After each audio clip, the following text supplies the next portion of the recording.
Bismillahirrahmanirrahim. Assalamualaikum warahmatullahi wabarakatuh. Selamat pagi anak-anak. Sudah siap untuk belajar? Siap ya. Sekarang kita akan belajar tema 7 subtema 3, yaitu pelajaran IPA perubahan wujud. Nah, perubahan wujud yang akan kita pelajari sekarang yaitu pertama ada penyubliman. Apa sih penyubliman itu? Sebelum ke situ, anak-anak pernah amati kapur barus? Nah, ini dia kapur barus, atau bisa juga disebut kamper. Nah, biasanya kapur barus itu diletakkan di dalam lemari untuk menghilangkan bau yang tidak sedap. Nah, pernah mengamati tidak? Kenapa? Jika kapur barus diletakkan di lemari pakaian dalam beberapa hari atau beberapa lama, itu akan mengecil dan menghilang dari lemari. Nah, hal tersebut itu disebut penyubliman karena kapur barus itu merupakan benda padat yang dalam waktu tertentu berubah wujud menjadi gas. Jadi setelah beberapa hari gitu ya, lama-kelamaan kapur barus yang tadinya sangat bulat secara sempurna gitu ya, lama-kelamaan itu akan makin mengecil dan akan hilang. Itu karena ada proses penyubliman, di mana yang tadinya berwujud padat menjadi gas. Nah, seperti dengan pengertian dari menyublim itu sendiri, menyublim adalah peristiwa berubahnya wujud benda dari padat ke gas. Nah, itu salah satu contohnya yaitu kamper ya, atau kapur barus. Selanjutnya itu ada pengkristalan. Nah, kalian pernah tidak mengamati pembuatan garam?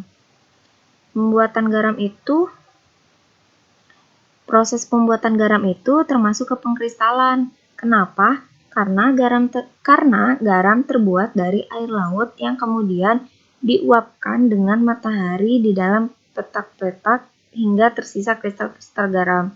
Jadi memang pembuatan garam itu awalnya dari air laut, mengambil dari air laut, lalu dipetak-petakan gitu ya, dijemur gitu, hingga beberapa hari sampai tersisa kristal-kristal garamnya gitu. Nah, itu tuh termasuk ke perubahan wujud.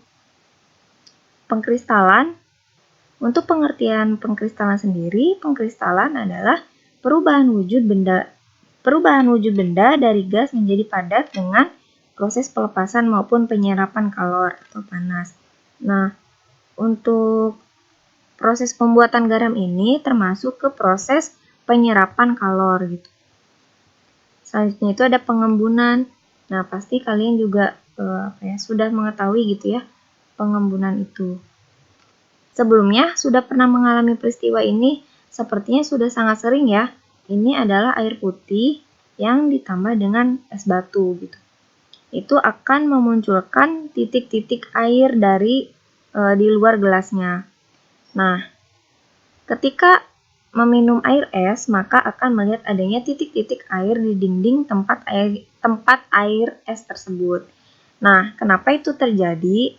Hal itu terjadi karena udara mengalami peristiwa pengembunan, di mana udara di sekeliling gelas melepas kalor atau panas kepada es di dalam wadah dan suhu udara di luar gelas lebih besar dibandingkan dengan suhu es di dalam gelas. Makanya terjadilah sebuah pengembunan. Nah, selain dari air es ini, pengembunan lain itu biasanya ada di titik-titik air di daun saat pagi hari.